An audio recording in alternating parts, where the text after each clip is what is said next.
야고보서 2장 1절에서 13절입니다. 야고보서 2장 1절에서 13절 야고보서 강의 5번째 시간입니다. 자, 함께 한 목소리로 합독할까요? 시작. 내 형제들아, 영광의 주 곧 우리 주 예수 그리스도에 대한 믿음을 너희가 가졌으니 사람을 차별하여 대하지 말라.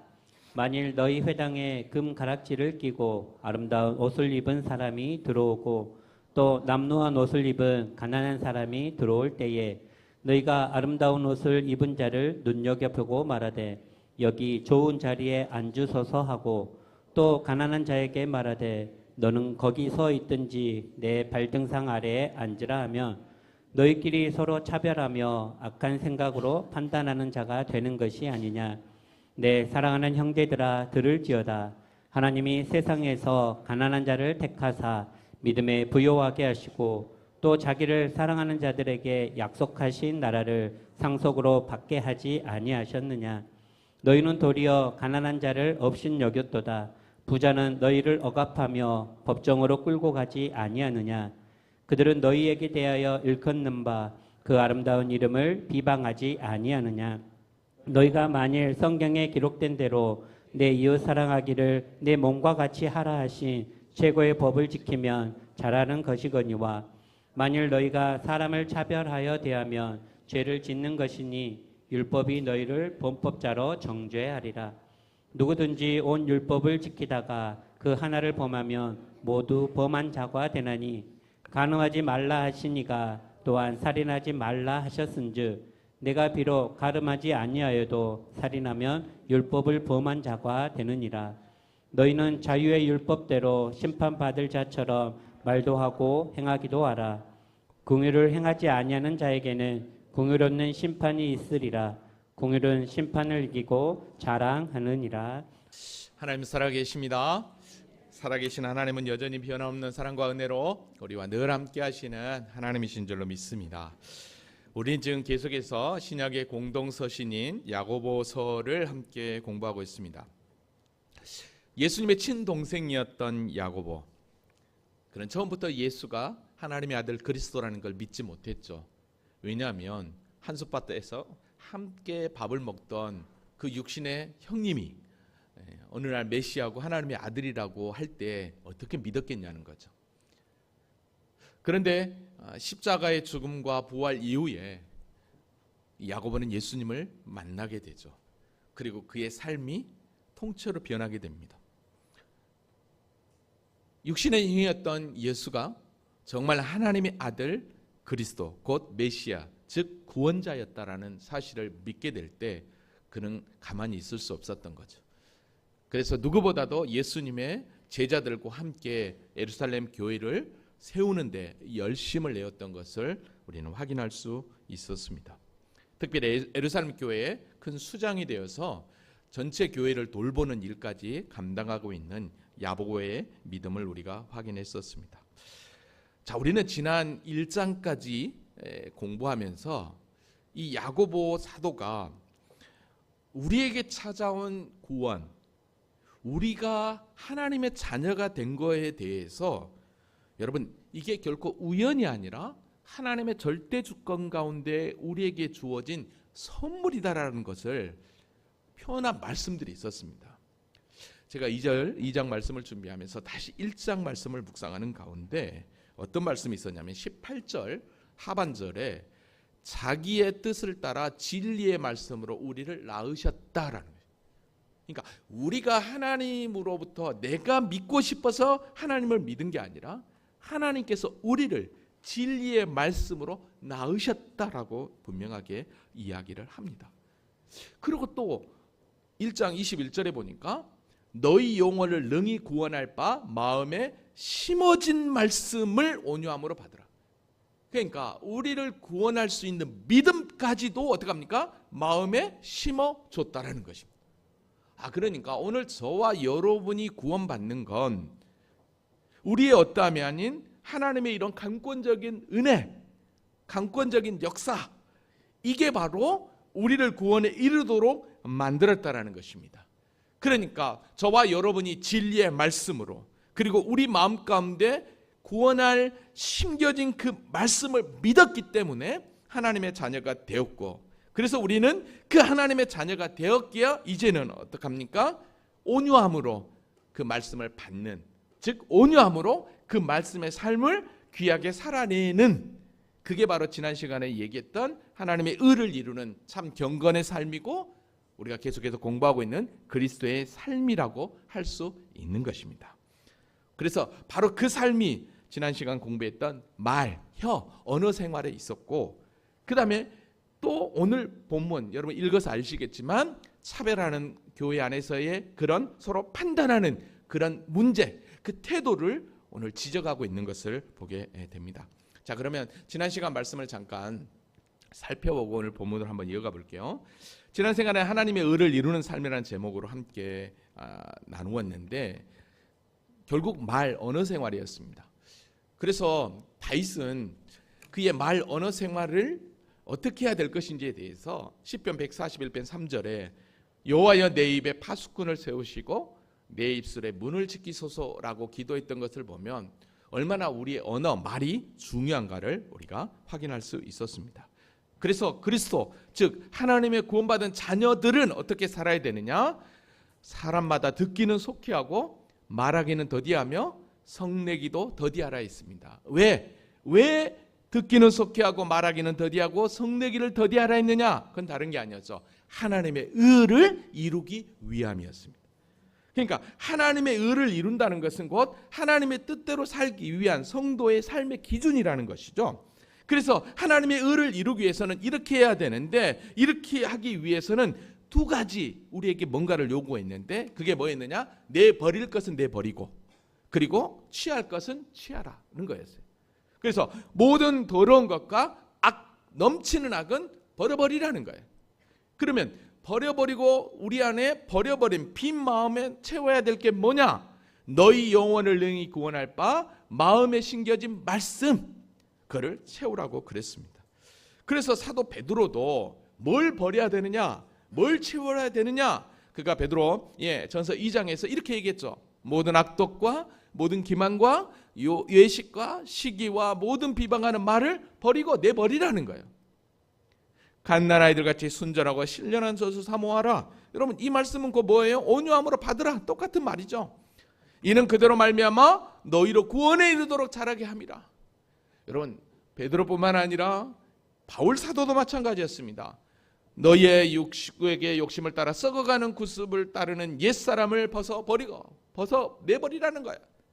오직 너희의 심령이 새롭게 되어 하나님에 따라 의와 진리의 거룩함으로 지으심을 받은 새 사람을 입으라. 분명하게 이야기했습니다.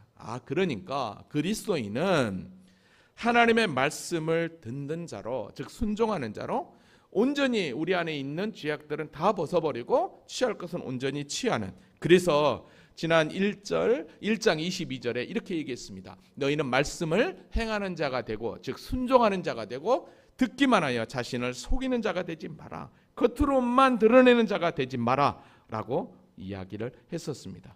그러면서 자유하게 하는 온전한 율법, 이거는 곧 복음의 말씀이었죠.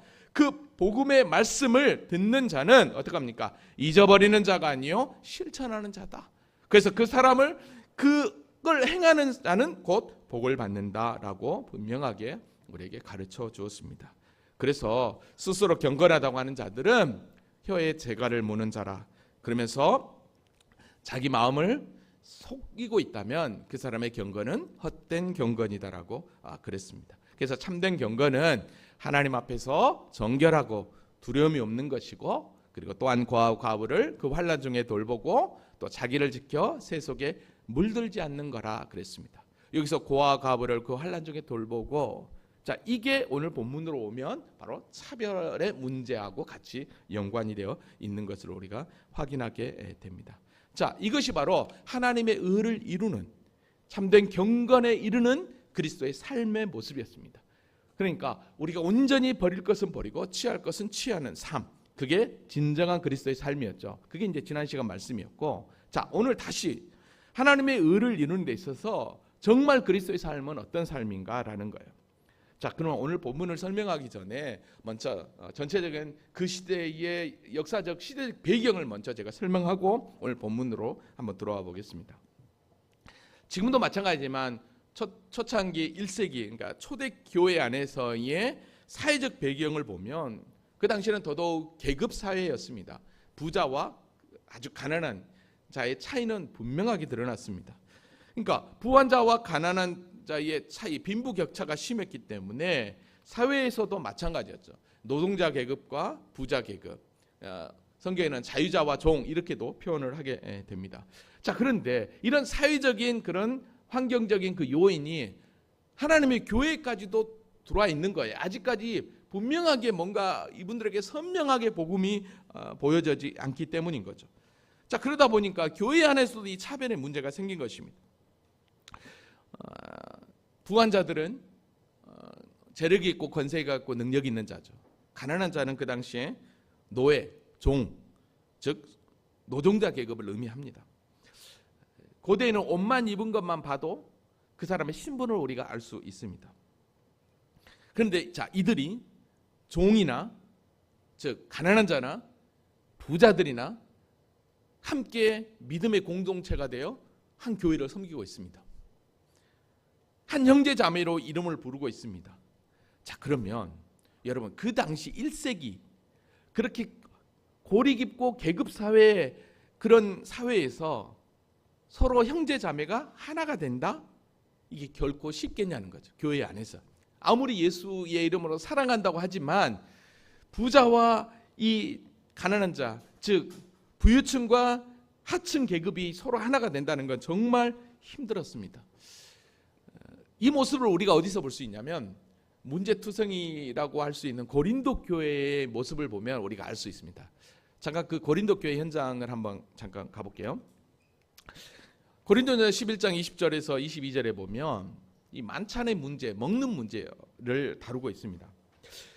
초대교회에서 이 만찬은요 예배와 함께 자연스럽게 진행이 됐습니다.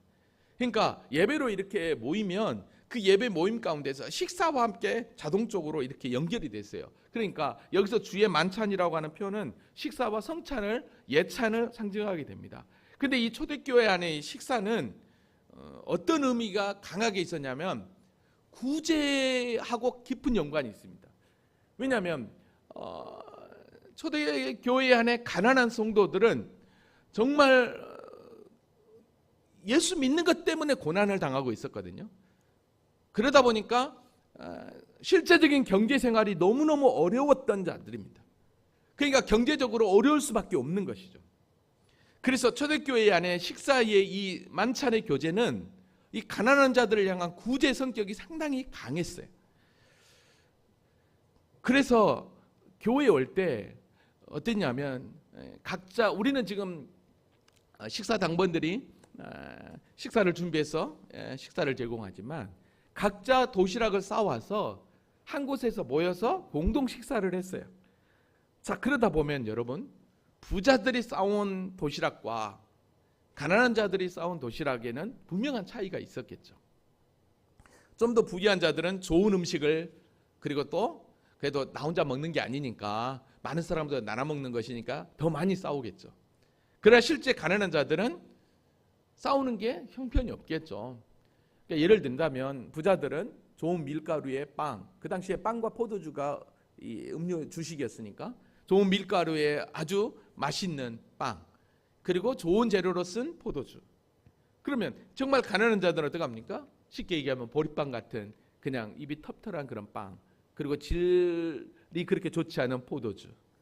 또 어떤 자들은 하루 먹고 하루 살아야 되니까 먹을 게 없으니까 못 가져온 자들도 있었단 말이죠. 자, 그래서 같이 식사를 한다고 생각해 보십시오. 그러면 그 식사 자리에서 누구랑 함께 앉아서 밥을 먹겠냐는 거죠. 여기서도 확연하게 부자들은 자기들끼리, 또 가난한 자들은 가난한 자들끼리. 자, 여기까지는 그래도 이해가 돼요. 근데 문제는 대부분 예배가 지금처럼 우리가 딱 시간을 정해놓고 이렇게 예배를 드리는 개념이 아니라, 이거는 이제 나중에 종교개혁이 되면서부터 이런 시간들이 정해져서 이렇게 예배를 드렸지만, 그 당시에는 함께 모여서 시간만 되면 저녁이든 낮이든 언제든지 예배 모임이 이렇게 진행이 되었던 것이죠. 그러다 보니까 대부분이 저녁에 쯤에 모든 일상의 일을 다 끝내놓고 서로 모임과 함께 성경 공부와 함께 예배가 진행되었던 거예요. 자, 그러면 일상의 삶이 끝나고 예배가 딱 진행될 때 부자들은 그래도 자기들은 일 안 하고 종들이 일하니까 시간적 여유가 있는 거예요. 그러면 일찍 와가지고 자기들끼리 예배를 드리고 식사를 먼저 해버리는 거예요. 그러면 어떻게 됩니까? 그러면서 이 가운데 여기 21절 하반절에 보면 취하는 자들까지 발생해버린 거예요. 그러면 헐레벌떡 노예들이나 그 다음에 하층 계급에 있는 자들은 일을 다 맞춰놓고 허둥지둥 막 달려오다 보면 그 시간이 늦을 수도 있고 그 예찬에 참여할 수도 없는 거예요. 근데 막상 가서 보니까 먹을 게 없는 거예요. 그럼 그날은 굶는 거예요. 이런 일들이 이 고린도 교회 안에 벌어졌던 것입니다. 그러니까 교회 안에서 정말 맛있는 예찬과 함께 온 성도들이 하나가 되어서 구제의 성격으로 했는데 이게 그렇게 되지 않았던 거예요. 그러니까 정말 우리 주님이 성만찬을 통해서 보여주셨던 사랑, 섬김, 이게 교회 안에서 사라버리고 마치 세상 모임처럼 사람 중심의 모임처럼 교회가 변질되어 버리고 있었던 것이죠. 자, 그런 상황에서 사도 바울이 고린도 교회를 향해서 20절에 이렇게 얘기하는 거예요. 그런즉 너희와 함께 모여서 주의 만찬을 먹을 수 없다. 이렇게까지 너희들이 차별을 두고 서로 분리가 되어서 이런 행동으로 너희들이 예배를 드리고 만찬을 즐긴다면 나 안 하겠다는 거죠. 그러면서 이는 먹을 것을 각각 자기 만찬을 먼저 갖다 먹음으로. 그러니까 그런 거예요. 어떤 사람은 시장하고 어떤 사람은 치장하고. 그러니까 이거예요. 먼저 온 부자들은 자기들끼리 좋은 거 자기들끼리 나눠서 먹어버리고 정말로 가난한 자들, 구제가 필요한 자들은 먹을 게 없는 거예요. 막상 먹으려고 하면 그 사람들은 부자들은 취해가지고 있는 거고. 이 모습을 보고 바울이 이렇게 얘기하는 거예요. 너희가 먹고 마실 집이 없느냐? 왜 교회까지 와서 이러는 거지? 집에서 너희들이 먹고 마시지 취하지 왜 교회까지 와서 지금 이렇게 너희들이 잘났다고 너희들이 부자라고 보이냐는 거예요. 이거에 대해서 여러분 얼마나 사도 바울이 화가 났으면 너희의 그 행동이 하나님의 교회를 업신여겼다라는 표현까지 합니다. 그러면서 왜 가난한 자를 부끄럽게 하느냐는 거예요. 너희들이 있다고 그렇게 자랑하느냐는 거죠. 내가 너희에게 무슨 말하라? 너희를 칭찬하라? 이것으로 나 절대로 칭찬하지 않겠다. 이게 그 당시 고린도 교회의 문제였어요. 그럼 이게 고린도 교회의 문제였겠냐는 거예요. 아니에요. 그 당시에 1세기 교회 안에 이런 차별, 이런 갈등이 너무 많이 있었던 거예요. 자, 이런 갈등이 있는 그런 교회들이 있다는 소식을 이 야고보 사도가 들은 거예요. 그러니까 동일하게 이거에 대해서 사도 바울이 이렇게 고린도 교회를 향해 썼던 것처럼 이렇게 쓰진 않았지만 오늘 본문이 바로 이런 배경하에서 편지가 써여진 거예요. 자, 이런 배경하에 여러분들이 오늘 이제 본문으로 들어가면 훨씬 더 이해가 될 것입니다. 자, 그럼 오늘 본문으로 한번 들어가 볼까요? 여러분, 자, 1절 말씀 같이 읽어볼까요? 자, 시작. 내 형제들아 영광의 주 곧 우리 주 예수 그리스도에 대한 믿음을 너희가 가졌으니 사람을 차별하여 대하지 말라. 아멘. 자, 내 형제들은 누굽니까? 믿음의 길을 걸어가고 있는 모든 믿음의 공동체, 교회 공동체, 사랑하는 성도들을 이야기하죠. 영광의 주 곧 우리 주 예수 그리스도에 대한 믿음을 너희가 가졌다라고 얘기합니다. 그러니까 정말 너희가 예수 그리스도를 믿는 믿음의 형제 아니냐 이거죠. 자, 근데 여러분 보십시오. 여기서 왜 이렇게 갑자기 예수님을 표현할 때 영광의 주라는 표현을 쓰고 그 다음에 우리 주 예수 그리스도라고 하는 표현을 두 번을 썼겠냐는 거예요. 이게 의도적입니다. 왜 그러냐 한번 보세요. 영광의 주라고 할 때 이 영광의 주는 어떤 주님의 모습입니까? 이 모습은 십자가에 달려 고난당하신 예수님의 모습이 아니에요. 이 모습은 부활 승천하시고 하나님 보좌 우편에 앉으셔서 나중에 심판자로 오신 승리하신 예수님의 모습이 바로 영광의 주의 모습입니다. 그러니까 너희는 이런 놀라운 영광의 주를 믿는 믿음이 있는 자녀다. 이 얘기는 무슨 얘기입니까? 예수 믿는 너희 한 사람 한 사람이 이런 영광의 주를 소유한, 이 영광을 소유한 하나님의 자녀라는 거예요. 그런 의미에서 내 형제들아, 영광의 주 곧 우리 주 예수 그리스도에 대한 믿음을 너희가 가졌다는, 그러니까 너희가 우리 성도들 한 사람 한 사람이 보통 사람이 아니라는 거예요. 영광을 가진 존재라는 거죠. 자, 근데 예수님은 원래 하나님이셨어요. 영원한 영광 가운데 계신 분이셨죠. 근데 그분이 그 영광을 버리시고 낮고 천한 이 땅에 오신 거죠. 비하하신 거죠. 그리고 죄인들과 함께 하셨어요. 당신은 친히 사역을 하시면서 높은 자리를 쫓지 않았어요. 사람을 차별하지 않았어요. 죄인을, 세리를 품어주셨어요. 그리고 모두를 위해서 십자가로 나아갔단 말입니다. 그러니까 지금 차별에 대해서, 판단에 대해서 지금 얘기를 하려고 하다가 가장 먼저 너희가 어떤 존재냐, 예수가 어떤 존재냐, 그 믿음을 가지고 있는 믿는 너희는 누구냐라는 거예요. 여러분, 오늘 저와 여러분의 존재, 여러분은 어떤 존재입니까? 영광의 주, 그 예수 그리스도, 그 영광을 소유한 하나님의 자녀라는 거예요. 그래서 정말 하나님의 이런 자녀라면 너희는 어떤 자가 돼야 되느냐, 어떻게 해야 되느냐. 그래서 이 얘기하는 거예요. 1절 하반절, 사람을 차별하여 대하지 말라. 차별하지 말라는 거예요. 외적으로 판단하지 말라는 거예요. 보이는 것이 전부라고 여기지 말라는 것입니다. 여러분, 오늘 저와 여러분은 하나님의 형상과 모양대로 창조된 하나님의 걸작품이라는 사실을 아십니까? 우리 모든 한 사람 한 사람이. 그렇다고 한다면 우리 존재만으로도 정말로 귀한 존재예요.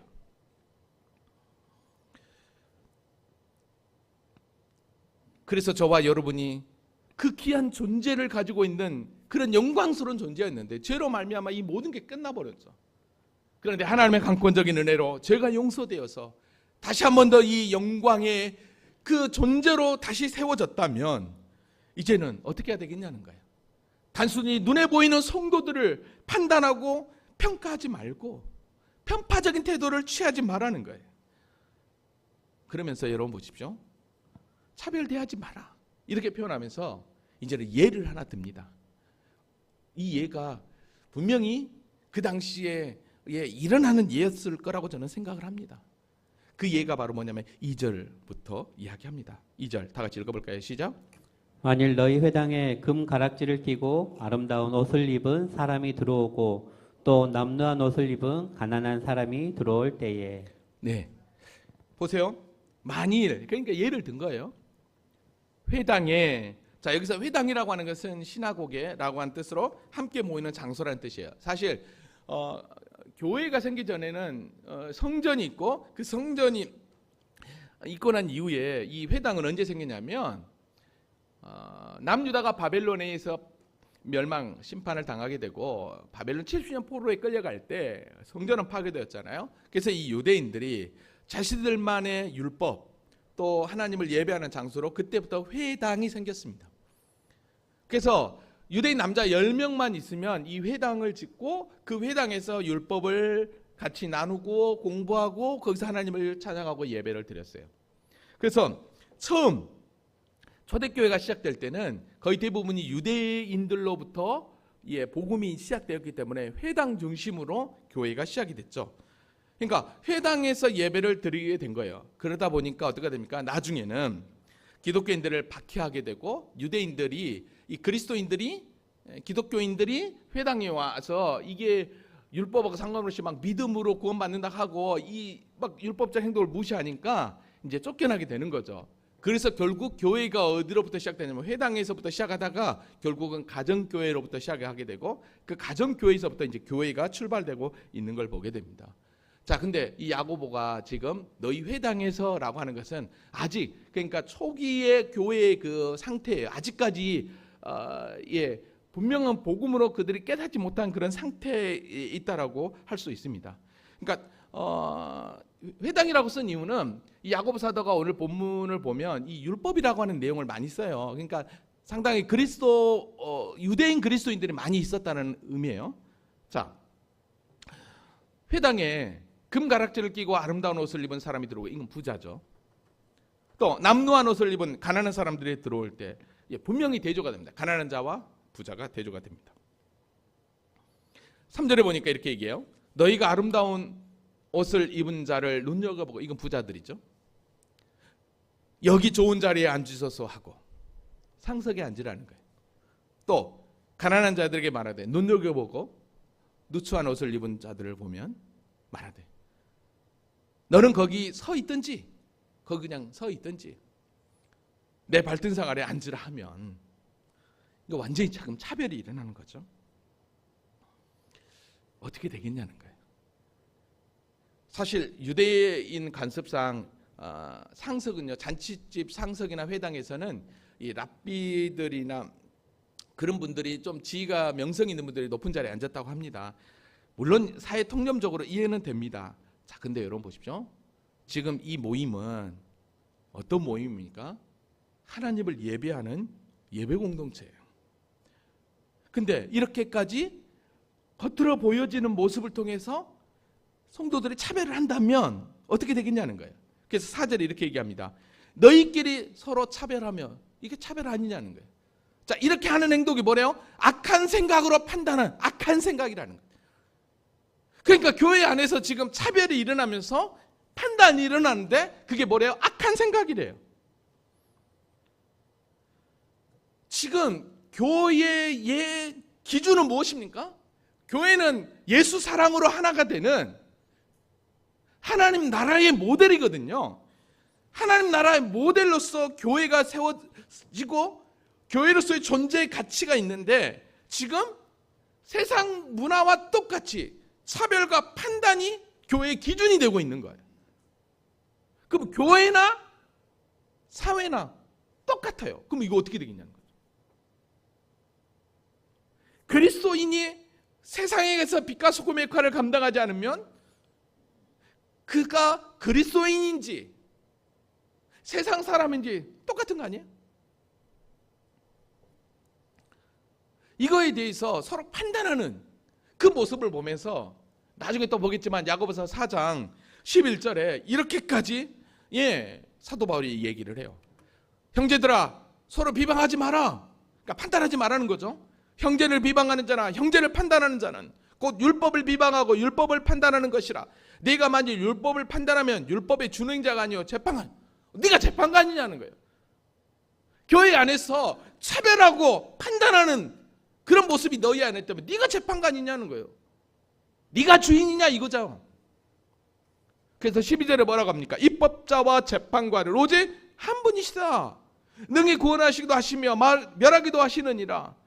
그런데 너는 누구에게 이웃을 판단하느냐? 여러분 교회 안에서 초대교회 안에서 이런 모습들이 너무 비일비재하게 일어났던 거예요. 여러분 하나님은 사람을 판단하신 분이십니까? 차별하는 분이에요? 아니에요. 우리가 너무너무 잘 아는 대로 사무엘상 6장 7절에 보면 하나님께서 뭐라고 얘기합니까? 사람을 외모를 보거니와 나 여호와는 중심을 보느니라. 이 말은 하나님 절대 차별하지 않는다는 거예요. 판단하지 않는다는 거예요. 그래서 5절에 이렇게 얘기합니다. 내 사랑하는 형제들아 들을지어다. 하나님이 세상에서 가난한 자를 택하사 믿음에 부유하게 하시고 또 자기를 사랑하는 자에게 약속하신 나라를 상속으로 받게 하지 아니하였느냐. 자 여기서 보십시오. 내 사랑하는 형제들아 들을지어다. 이 얘기는 뭐냐면 다시 한 번 더 너희들이 지금 그렇게 차별하려고 해서 그렇게 하고 있지만 아니야. 너희들은 구원받은 하나님의 자녀, 하나님의 말씀에 심겨진 은혜의 복음을 통해 구원받은 하나님의 자녀라니까 바로 이거예요. 그러면서 하나님이 세상에서 가난한 자를 택하사 믿음에 부유하게 하시고, 자 이건 무슨 말일까요? 여러분 세상에서 가난한 자를 택했다. 여러분 세상의 기준으로 볼 때는 철하고 힘없는 자가 세상에서 가난한 자죠. 그런데 그 사람에게 믿음에 부유하게 하셨다는 건 뭐예요? 특별히 하나님이 그 사람에게 은혜를 부어줬다는 거예요. 여러분 그러니까 이들은 어떤 자들이냐? 세상에서 물질을 의지하는 자가 아니라 나는 하나님만을 의지하는 자다 라고 하는 그런 표현이 바로 뭐냐면 세상에서 가난한 자를 택하여 믿음을 부여하게 하신 이런 의미라고 할 수 있어요. 이런 걸 신약적 표현으로 하면 심령이 가난한 자라고 할 수 있어요. 그러니까 하나님을 온전히 믿는다고 하면서도 교회가 판단하고 평가하면 여기에 무슨 긍휼이 있냐 이거겠죠. 그래서 6절에 이렇게 얘기합니다.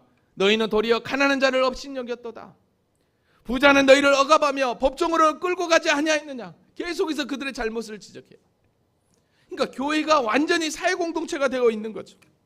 여러분, 여기서 업신여겼다는 말은 모욕했다, 가치 없이 취급했다라는 뜻을 가지고 있어요. 형제를 그렇게 했다라는 거죠. 부자는 억압으로 끌고 갔다라는 거예요. 새벽에 성경을 보니까 이렇게 돼 있어요. 그런데 여러분, 가난한 사람을 업신여겼습니다. 여러분을 앞지 않은 사람은 부자들 아닙니까? 또 여러분을 법정으로 끌고 가는 사람도 부자들 아닙니까?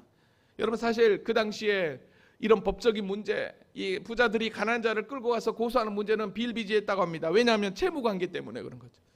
돈을 빌려주면 갚아야 되는데 여러분, 노동자들이 갚을 힘이 있습니까? 못 갚으니까 자녀들을 종으로 취하는 거예요.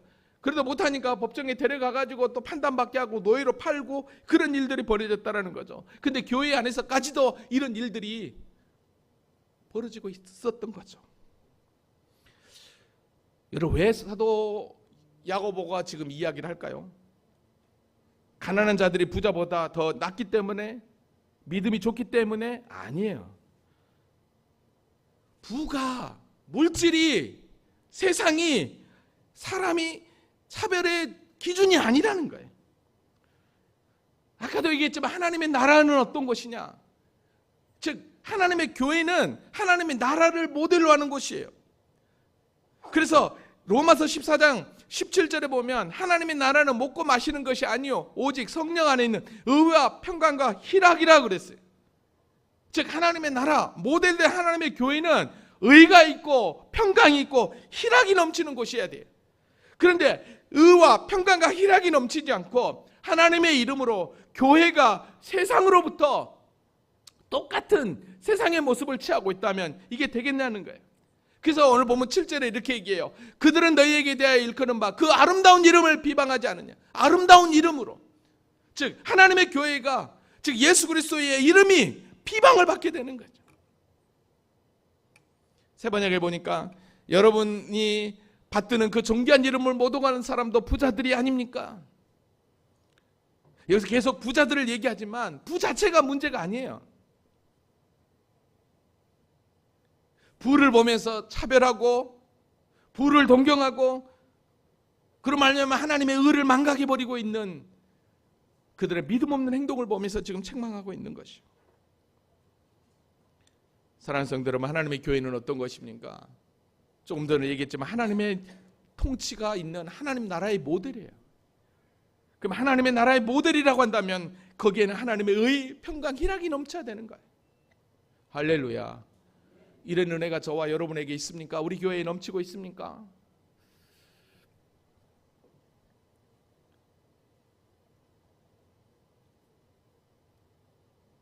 이렇게 얘기해도 이들이 또 유대인 그리스도인들이 깨닫지 못한 것 같아요.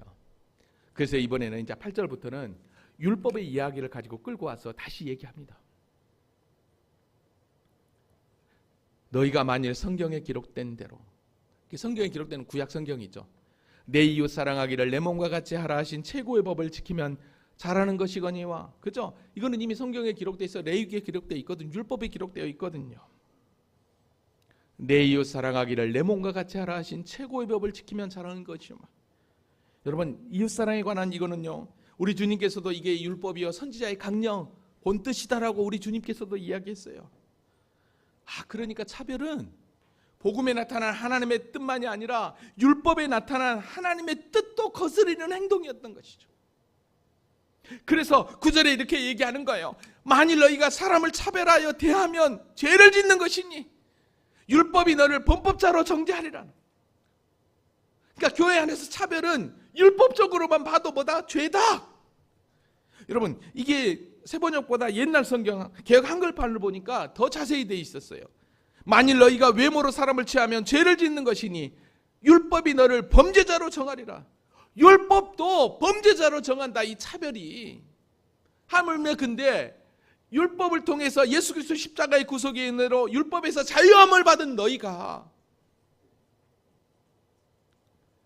차별한다면 어떻게 되겠냐는 거예요. 10절입니다.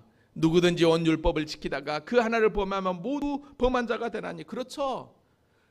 10가지 율법이 있다고 하는데 한 가지만 안 해도 못 지켜도 율법 전체를 못 지키는 거와 똑같이 취급되죠. 그래서 여기서도 다시 한 번 더 예를 어떻게 듭니까? 간음과 살인이라는 예를 듭니다.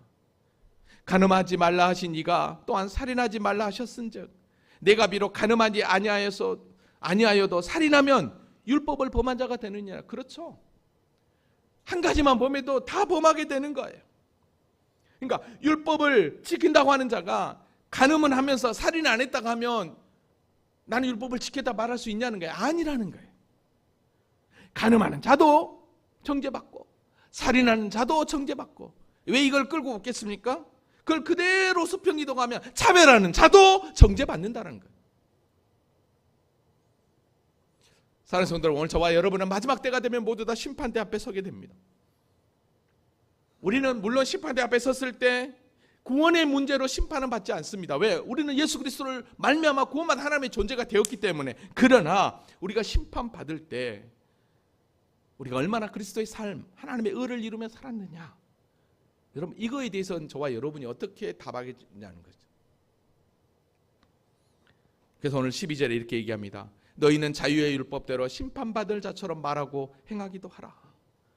세 번째 성경에 보니까 이렇게 되어 있습니다. 여러분은 자유를 주는 율법을 따라 앞으로 심판을 받을 각오로 말도 그렇게 하고 행동도 그렇게 하십시오라고 얘기해요.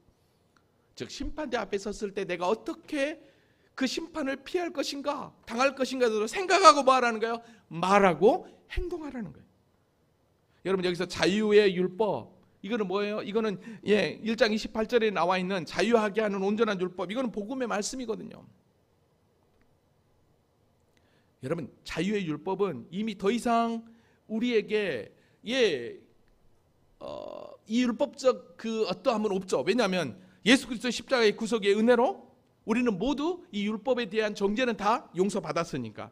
그렇다고 한다면 이 율법을 우리는 지키지 말아야 되느냐? 아니죠. 예수님께서도 뭐라고 그랬냐면 율법은 이미 어떻게 합니까? 내가 폐하러 온 게 아니라 완전하게 하러 왔다라고 그랬어요. 이 얘기는 무슨 얘기예요? 성도가 구원받는 수단으로 율법을 지키는 것이 아니라 이제는 그리스도인이 되었다면 하나님의 의를 이루는 참된 믿음의 길을 걸어가는 하나님의 백성이 되었다면 이제는 율법을 뛰어넘는, 이제는 더 믿음의 길을 분명하게 해야 된다라고 하는 거예요. 그래서 여러분, 우리에게 뭘 요구한다고 하십니까? 그래서 우리에게 필요한 게 성령 충만이었던 거예요. 그래서 여러분, 로마서 8장 3절 4절에 보면 율법이 육신으로 말미암아 연약하여 할 수 없는 그것을 하나님은 하시나니 곧 죄로 말미암아 자기 아들을 죄 있는 육신의 모양으로 보내어 육신의 죄를 정하사 육신을 따르지 않고 그 영을 따라 행하는 우리에게 율법의 요구가 이루어지게 하려 하심이라. 그러니까 율법이 행할 수 없는 그 모든 것들을 우리 주님께서 다 행하셨으니까 이제는 우리 주님을 따라가는, 즉 율법을 온전히 뛰어넘는, 즉 성령을 쫓아서 행하는 삶, 그것이야말로 어떻게 합니까? 우리가 그리스도의 삶으로서 하나님의 의를 이루는 삶이라는 거죠. 그래서 마지막 13절에 이렇게 얘기합니다. 공의를 행하지 아니하는 자는 공의 없는 심판은 있으리라. 공의는 심판을 이기고 자라가느니라. 무슨 얘기입니까? 성도를 판단하고 평가하는 게 아니라 공의를 통해서 정말 하나님 앞에 섰을 때 자랑거리가 되게 하라는 것입니다. 사랑하는 성도 여러분, 이제 말씀을 정리할까요? 하나님의 사랑은 우리 모두에게 동일하게 허락하신 사랑입니다. 근데 우리가 어떻게 사람의 그 어떠함을 보고 평가하고 차별하고 판단한다면, 여러분 한번 생각해 보세요.